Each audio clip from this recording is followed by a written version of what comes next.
tusimame kwa miguu yetu, tumkaribishe mtumishi wa Mungu na Bwana atawatenda makuu. Kwa makofi mazuri sana, tupige makofi tumkaribishe mtumishi.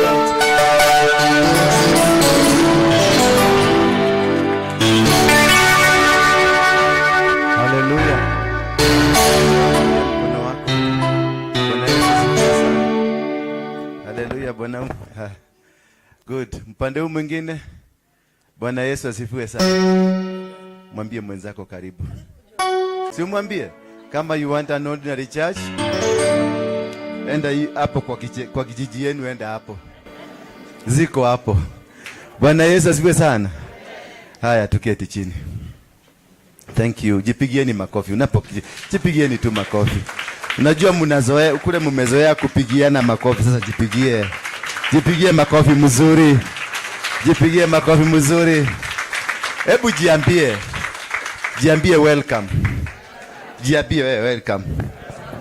Welcome into the house of Lord. Nyumba ya Baba. Where we speak the truth and preach the word of God as it is. Hallelujah. Bwana Yesu asifiwe sana. Hai. Leo uko sawa? Kuja nisalimie. Kuja. Come.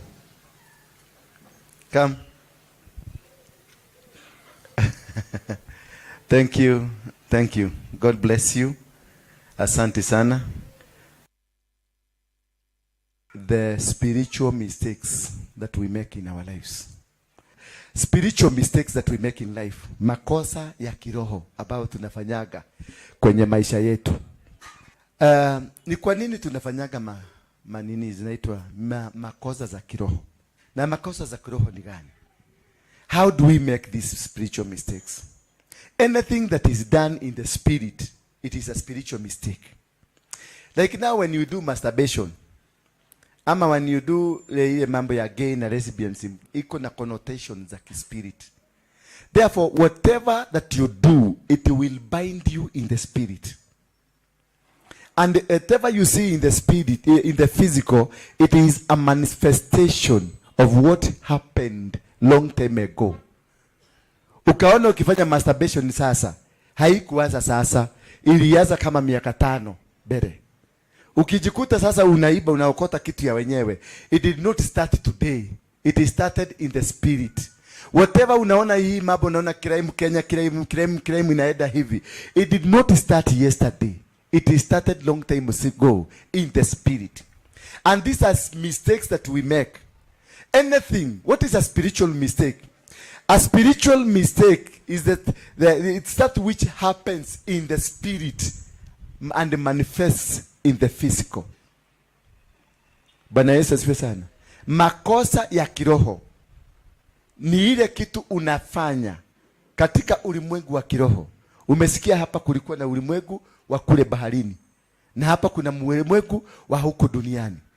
The king of the land and the king of where? Of the ocean. Sasa hizi falme mbili zilikuwa hapa, na hizi falme ndio zinashika mateka kazi zetu, ndio zinashika mateka biashara zetu, ndio zinashika mateka huduma zetu. Na kwa hivyo hii ndio inakamata mtu mpaka anashindwa kuendelea, anashindwa kufaulu.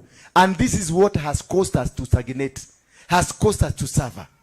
And how do we get there? Tunaikujikutanga aje tumefika kwa hiyo makosa ya kiroho? Kitu ya kwanza inakupeleka kwa hiyo makosa ya kiroho ni kuwa we constantly look for answers externally.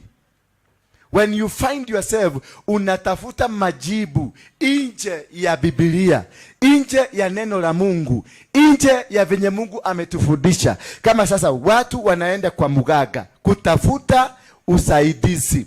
Watu wanaenda kwa diviner kutafuta usaidizi. Watu wanaambiwa tuma shilingi 10,000 nikufungulie madhabahu. Hiyo sasa constantly looking for answers outside the word of God.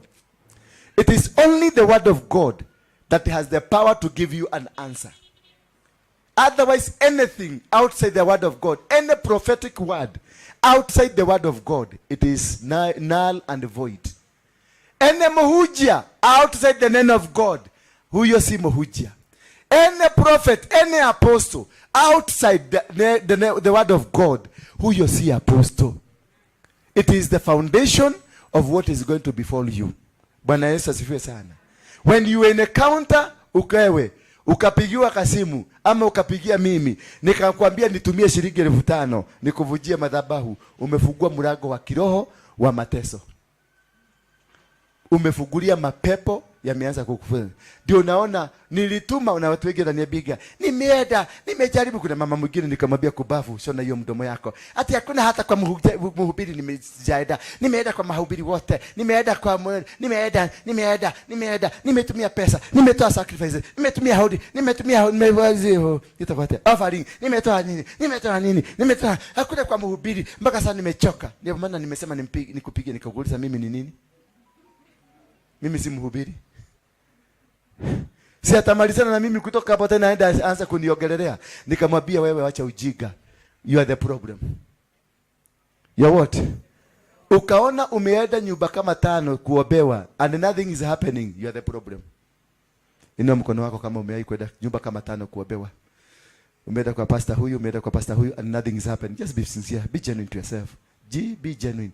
And nothing is happening. Umeenda. Sasa wewe umeenda kanisa gapi? Yeah? Migi. Na mbona nasema uinue mkono uinui? Wewe umeenda kanisa ngapi? Na mbona uinue mkono? Ndio usionekane. Hiyo hypocrisy sitaki hapa. Tutoe hii shida kutoka ndani yetu. And we can only do it by becoming truthful to ourselves. Nikisema na mweda hapa nyinyi yote hapa. Hakuna nabii amjui na bazeni mko nabii wa furaha, nabii wanyonyi, God wanyonyi, mpaka manyoka mpaka nini mumeandika hapo. Inua mkono juu kama umeenda kwa makanisa tofauti kuobewa na hakuna majibu umepata. Inua mkono juu. Sagalia. You are the problem of your own problem. Wewe ndio cause ya mataabiko. Because you need to sit down under one man of God. You need to have a spiritual father who will give you a covering, who will give you a protection, who will give you a direction, whom you sit under and give your tithe to, so that he can be your spiritual covering. But if leo uko kwa Moiro, kesho uko kwa Ezekiel, kesho kuto uko kwa Waruinge, kesho hiyo ingine uko kwa nani? Kwa Ng'ang'a, kesho hiyo ingine utaekelewa mikono. All of them are men and women of God, but nothing would happen in you. Any battle is won based on whom you are under. We are all under Jesus, and that is why we call upon the name of Jesus. It is through the name of Jesus that we win the battle. You must identify yourself. Ukiona mtu hana baba wake ya kiroho, huyo ni mang'aa. You are a mediocre. You must have a father. You must have a father who is your spiritual. Mahali unatap, you sit under his anointing. You sit under his or her grace. So that at whatever time you need a covering, he is there. Where you take your tithes, where you take your offerings, where you take a responsibility. Na mtu yote mwenye hana baba wa kiroho, huyo ni mkora. Ni mtu ambaye irresponsible na hataki kuwa under instruction of anybody. Anaitangwa jeuri mang'aa. Sema jeuri mang'aa. Wangapi wako na baba ya kiroho? Inua mkono tu hapo. Mtu anajua ako na baba ya kiroho. Wangapi hawana baba ya kiroho? Na umekuwa ukienda kanisa. Inua tu mkono juu, acha kuogopa. Inua tu mkono wako juu. Na umekuwa ukienda kanisa na huna baba ya kiroho. Sema mimi ni jeuri mang'aa. You can never succeed if you don't have a spiritual father. You can never. You need an umbrella to give you a covering. He is a man or woman that is above you, that communicates things of the spirit into you and for you. In the book of Hebrews 5, verse number 1. Hebrews 5, verse number 1.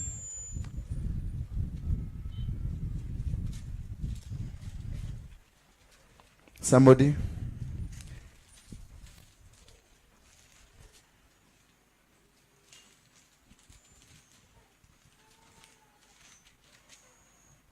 The book of Hebrews 5, verse number 1. For every high priest taken from among men is appointed for men in things pertaining to God, that he may offer both gifts and sacrifices for sin. He can have compassion on those who are ignorant and are going astray, since he himself is also subject to weakness. Because of this, he is required as for the people, so also for himself, to offer sacrifices for sins, and no man takes this honor to himself.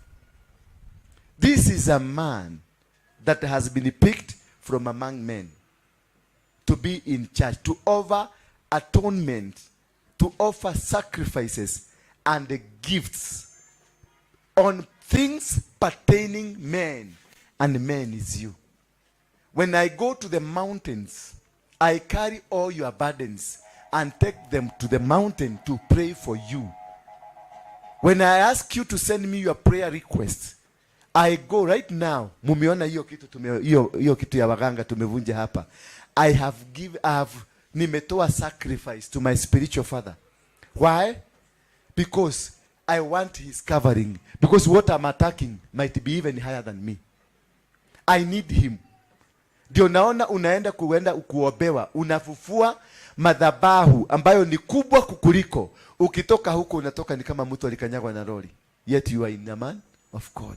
But because you are not able to understand what kind of an altar that is speaking in your life, when you go to interfere with it, it will fight back. Okay. They came to his father and told his father, we know it is your son who has done this. How did they know? And they were not there when he was doing it.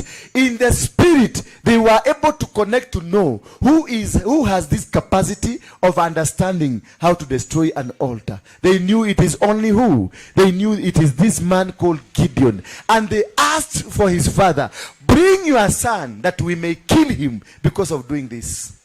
So these altars, they have their defenders. When you go and interfere with an altar that you are not able to counter, it will attack you. That is the main reason we are suffering. Despite of us going to various churches, despite for us going to many people of men and many women and men of God, they are godly people. Lakini hana capacity ya kudo this. It is like we go to Nairobi University. Science, faculty of sciences. You get there, utapata ndio inatoa madaktari. In that same institution ndio inatoa daktari wa meno, inatoa daktari wa tumbo, inatoa daktari wa mafupa, inatoa gynecologists wanatokaga huko na wote wanaitwa doctor. Ukienda kwa gynecologist kama unaumwa na meno, atakwambia daktari wa meno wako hapo chini. You must be able to identify what kind of men of the women of God who is doing this service. These things are not done by everybody. We are all called, but called differently. We are all children of God, but we are all called differently. No one is being called like the other one. Nganga ukienda kwa James Ngai Maina nganga, my friend, akikuona tu anaonaga mapepo na anaanzaga. Ukienda kwa Harrison Nganga, akikuona anaonaga cleanliness. Ukienda kwa mighty man, prophet, mighty prophet, anaitwa Award, anaonaga something different. But we are all calling upon the name of God. We have been called in different positions, different ranks, and different callings. The calling of Jeremiah is not the calling of Isaiah. The calling of Moses is not the calling of Joshua. Yet they are doing the same job, to supplement one another. We are meant to supplement one another. There is a word here that belongs to you, and there is a word that I can give but does not belong to you. We go, ukienda kwa nganga utapatana na that word na utabarikiwa. Ukikuja hapa kuna neno utachukua, utabarikiwa. But you must sit under a father. And this father, God must have directed you to. You don't just choose a father. God directs you to which father you go. Don't rush. Kwa sababu umesikia Mombasa kumetokea Ezekiel. Nyote mnapanga laini mkienda huko. Has God asked you to go there? There is a lady, a good friend of mine.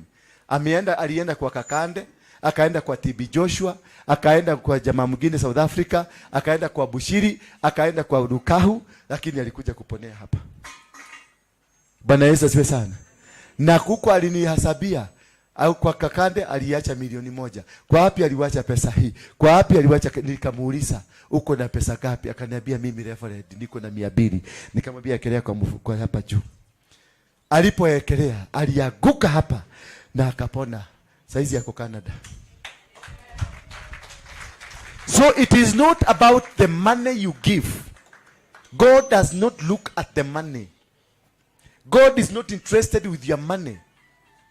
As much as money is important, God is not interested with what kind of money you produce in the church. God is interested with the tail end of what you have started. God is not interested with what kind of a sacrifice you are giving. He's interested with the motive of giving. He asked for Abraham, give me your son. Abraham akayachukua mtoto wake, akienda kumchinja, akapatiwa kondoo. Mungu hana haja na whatever you give. Whatever you give is yours. But he is testing you with what you are giving. Where is it coming from? Inatoka kwa maholi ama inatoka kwa roho? That is the most important thing. That umekuja umetupatia shilingi 10,000 hapa. Where did it come from? Did it come from your heart or did it come from your brains? Those are two different things. Anything coming from heart, it has a connection with God. But anything coming because of your pride, it doesn't have a connection. That is why most of us, you've given tithes, you've given sacrifices, you've given a lot of money to men and the women of God who have been taking advantage of what you are, and nothing is happening in your life. And nothing will happen in your life until you come to understand that God is not interested with what you have physically. He's only interested with what is in your heart, the motive behind what you are doing. If you've been coming to this church to be seen, nicely dressed, nicely moving, nicely speaking, nicely doing, and you are not connected with what God is telling you, then you are doing null and void. That is what has caused many churches and many men and women of God to suffer. And that is one spiritual mistake that we do. Looking for things outside from the word of God. Because the word of God is being humble. The word of God is being sincere. The word of God is being genuine. The word of God is being related with God. That is the word of God. The word of God will set you free. The word of God will lift you up. The word of God will give you power. And whatever you speak, it got power. Because it is grounded and based in the word of God. Otherwise, anything, any prophetic word, any word from whoever that is coming from, that is not grounded in the word of God, it is powerless. Any prayer that I will pray to you is not founded in the word, it is powerless. Any giving that you give, it is not grounded in the word, it is nothing. Don't waste your money bringing your money here. That is why the Bible says, if you find you have a challenge, you have a problem with your brother, and you are coming to do a sacrifice here, and you discover you have a challenge, you have a problem, you have something against your brother or your sister, leave it here, the sacrifice. Rush to that brother and seek reconciliation. Then come back. Because even if you give it, it will not help you. Most of us here, you have left your sisters at home. You have left your brothers at home. You cannot share. You cannot talk. You cannot agree. You cannot understand each other. You don't love them. You hate them. You hate your grandmother. You hate your auntie. You hate your brother, your cousin. You don't look at them. And then you rush to church, very clean, driving a nice car, dressing expensively, yet there is a person at home you don't share. There's a person at home you don't talk to.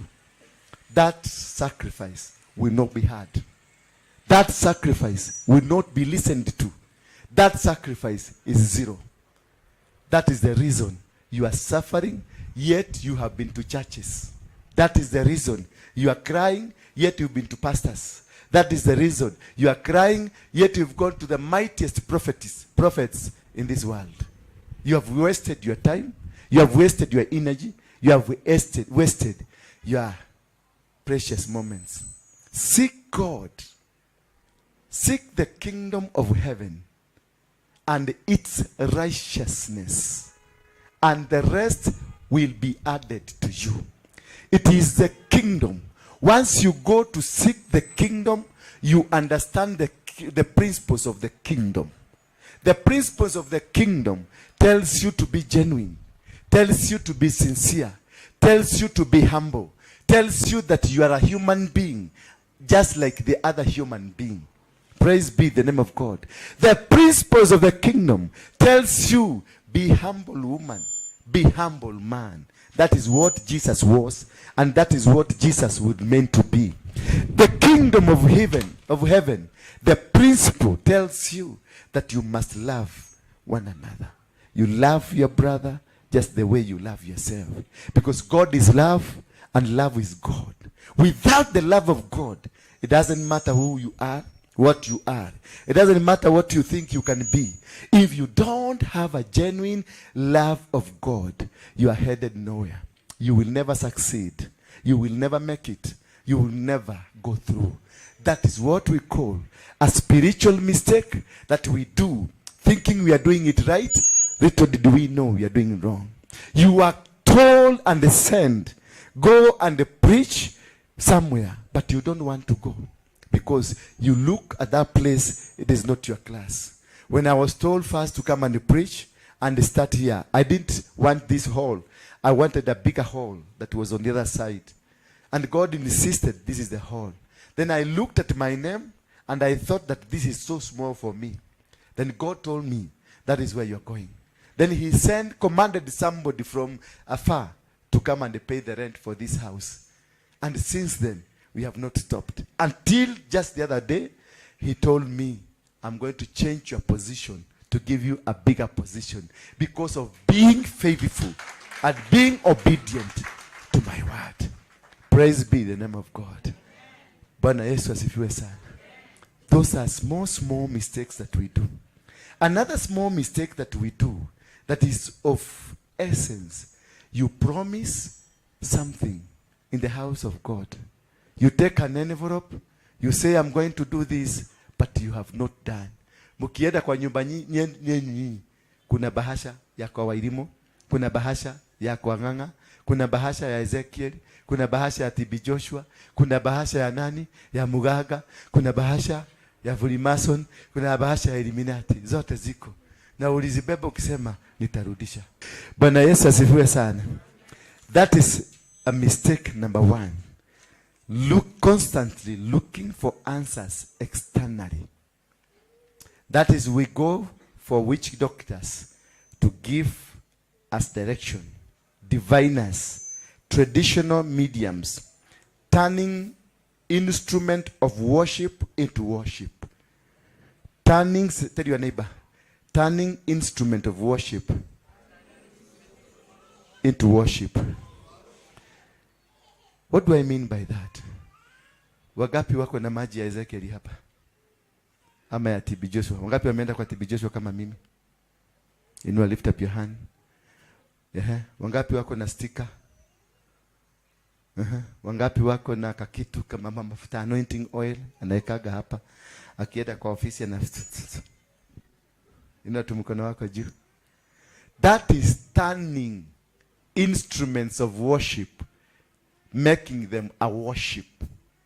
When you are carrying water from TB Joshua, when you are carrying water from Ezekiel, when you are carrying water from me, and you make it a god, that ukigia kwa ofisi unapulisa, ukigia mahali kwingine you want some favor, when you are driving a car, When you are doing anything, you become lazy of prayer. Instead, you take that water to be your God of worship. Unaweka stika kwa mlango, inakupatia security protection. Unaweka stika kwa gari, unasema accident iwezi kupatikana. You have reduced your God into that sticker. They are good. The water is good. But don't make it a tool of worship. Make it a tool of connection to your God or to what you need. But not a tool that I've stopped praying from today because I'm carrying water. I will not pray because I'm carrying sticker. All that, when you turn this bag, ikwe hii ni hilisi yako. Ukiacha hii afadhali ukibie urudi mpaka nyumbani. Ndio uibebe tena uende nayo. Imekuwa hilisi. Wewe ni muganga kama hiyo umeona hapa. Kama wewe unabeba maji, ukiingia mahali lazima ujipulishe tu maji. Ndio hiyo favor ifatikane. Wewe ni mchawi kama wachawi wale wengine. Mtu anaitwa Elisha. Akaambiwa kuna shamba ambayo iko na rotuba, iko nzuri, but maji yake si mazuri. Alipofika hapo, alienda akawaambia nipatieni chumvi na bakuli. Akachukua ile chumvi, akairusha kwenye yale maji yakapona. Lakini walipoenda, wakati wengine walienda wakaenda kukata miti, shoka likaanguka. Hakuitisha ile chumvi, aliitisha mti, akachuna kimuti, akarusha hapo ndani, and the axe ikafloat juu. I can use anything. Jesus used doro, matope. Akapaka mwanaume, na mwanaume akaambiwa nenda ukaoge. Na akaenda akaoga, na akakupona macho yake. You can use anything. I can use this one. I can use it as a medium of healing. But don't turn it to be a worship. I can use this one for you to be healed. But once it has done, it becomes empty. It is me who is carrying the Spirit. The Spirit is not in this one. The giver is the one carrying the power, the anointing. The anointing is not in the something that you've been given. Once you turn that thing that given to you to become the object of worship, then you become an idol worshiper. Those are the spiritual mistakes that we make. Looking into mediums to help us. Number 2 spiritual mistake that we do. Being over-righteous and being spiritual, having a spiritual defiance. When you become so holy that you cannot accommodate a brother who is sickly, that you cannot accommodate your sister because your sister is a prostitute, that you cannot accommodate your brother because your brother is a well-known thief, then you have become over-righteous. And that means you are not connected to the person you are preaching about. Jesus came to everybody. Jesus came for the sick.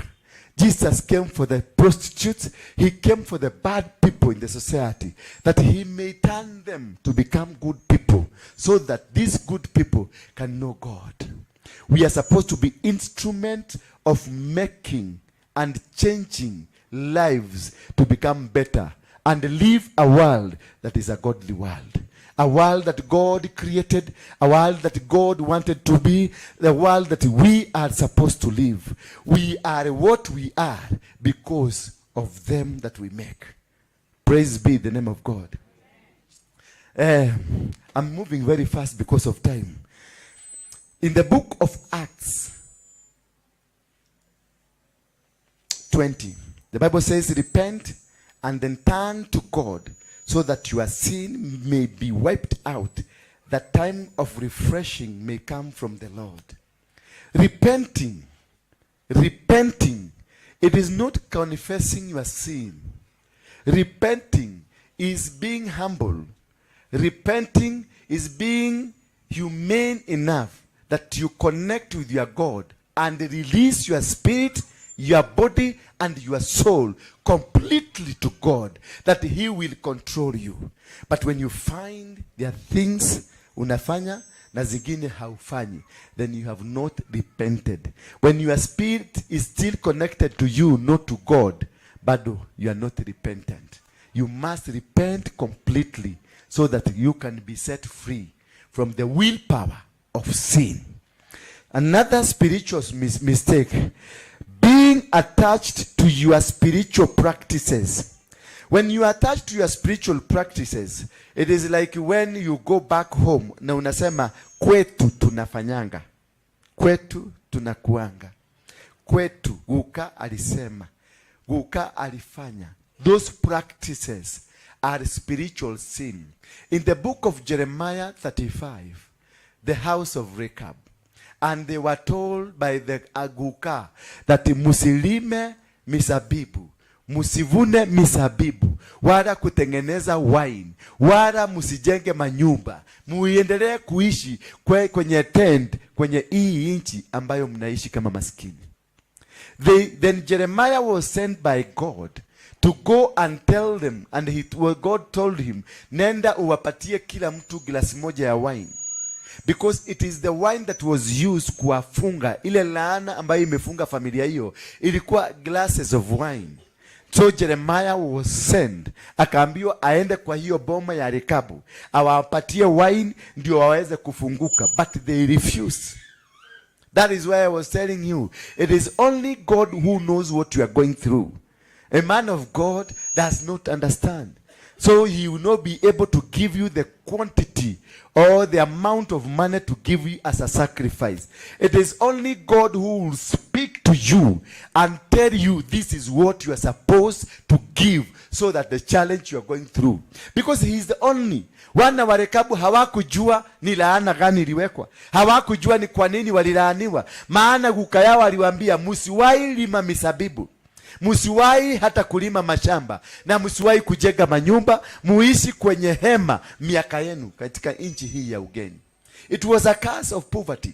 They were cast to remain in the tents. They were cast to remain where they stagnated forever in their life. And when the man of God Jeremiah was sent, they refused to hear him because there was a word by the guka. So that is spiritual mistake that was meant by a grandfather, and nobody rose. Hakuna mtu alisimama kukanzo hayo maneno ya guka ndio hawa watu waachiliwe huru. Bwana Yesu asifiwe sana. Kuna watu wameishi kwenye laana ya shosho, laana ya guka, laana ya great grandmother, great grand shosho wa huko nyuma mpaka wa leo. You are standing with this word. Kulisemekana hakutaolewa mtu kama kwa Kikuyu, mtu ni moboi anasema tuliambiwa tataoa mwithaga. Bwana Yesu asifiwe sana. Hallelujah. And because this word has been there for over 500 years, for over 10 years, for over 30 years, it becomes an altar. Because you have turned it a place of worship.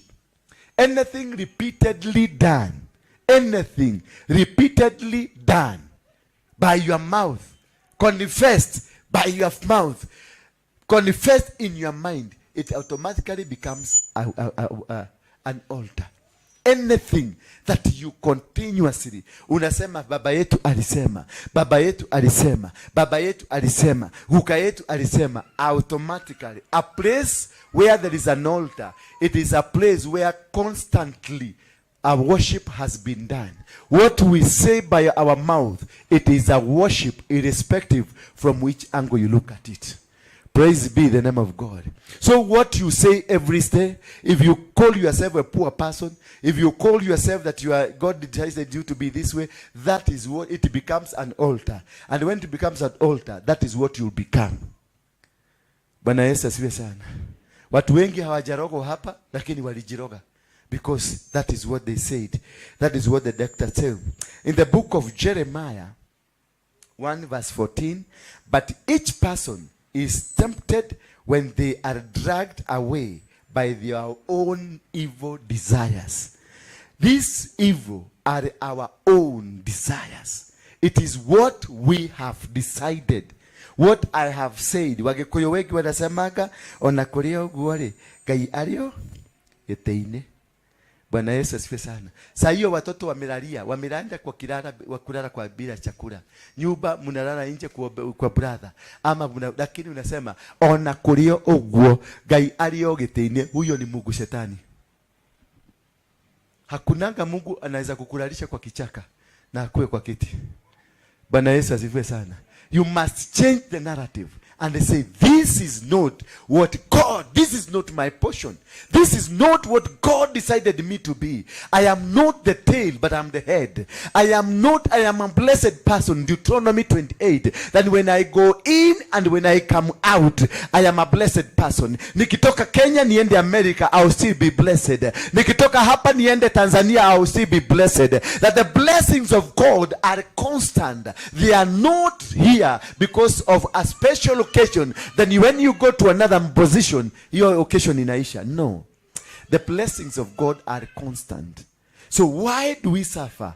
We suffer because there is something that we made an oath, we made a covenant, we made it by our own mouth. That is what we speak, that is what we say every single day. You have reduced yourself to be a poor person, and the heavens will hear and the spirits will hear. Watu wengi are poor because you have decided to be poor. Because you found your grandchildren poor, you found your father poor, you find your uncles poor, therefore you decide, I'm also poor. Bwana Yesu asifiwe sana. There must be a word that will stand and say that I am not going to be poor. Yes, my grandfather was poor. Yes, my grandshosho was poor. Yes, my father was poor. Yes, my mother was poor. Yes, all my uncles are poor. But myself, I'm not poor. Bwana Yesu asifiwe sana. Lastly but not least, most of us thinking of spirituality as a destination and not a journey.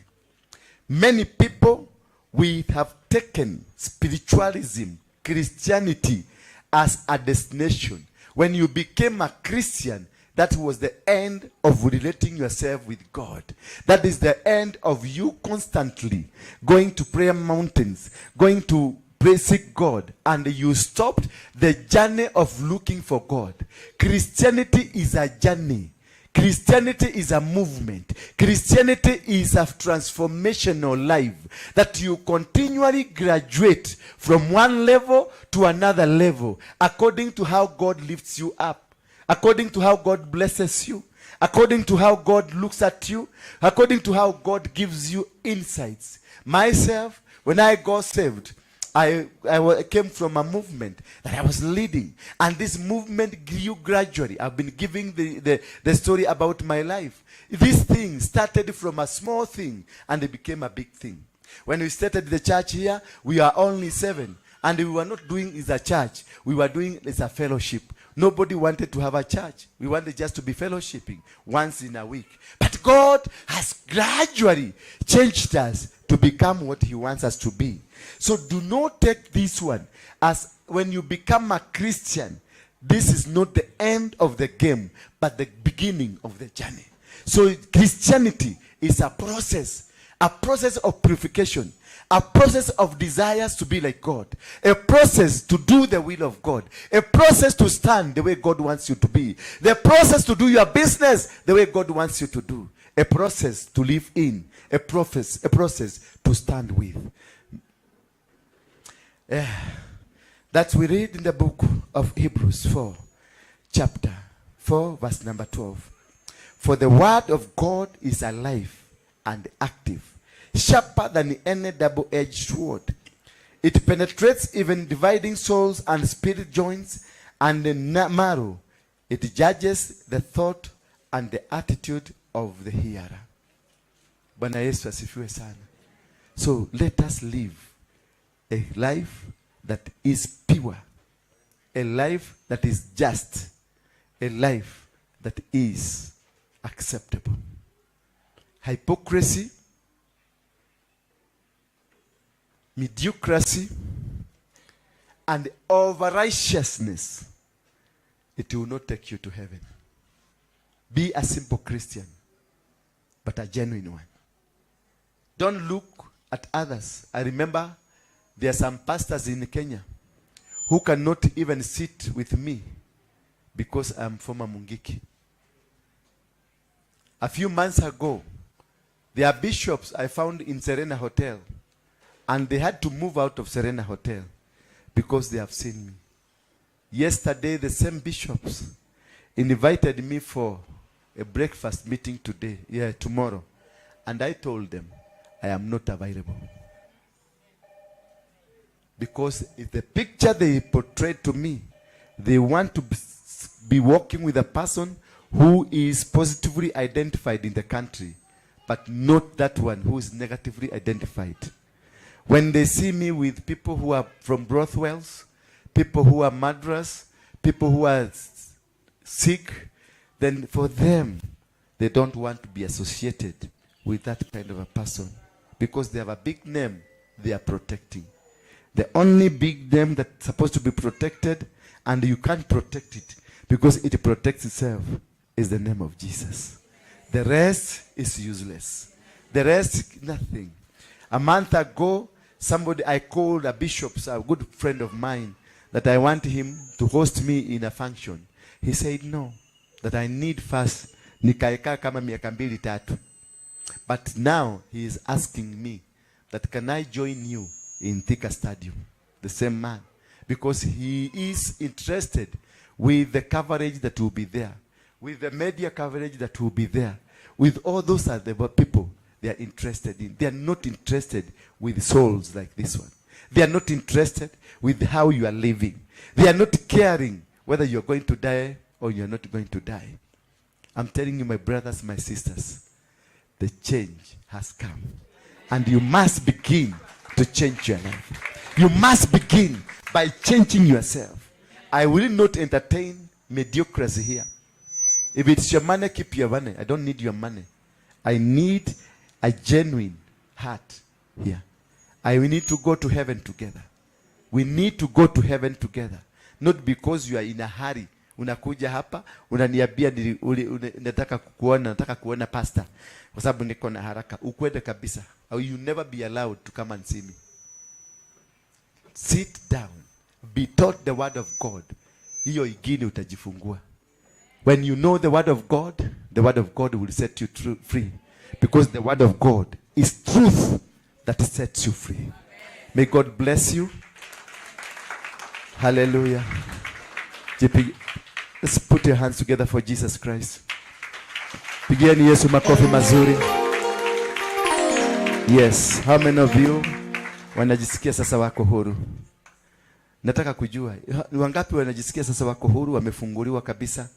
Wamefunguliwa, unasikia umefunguliwa, umesikia umefunguliwa?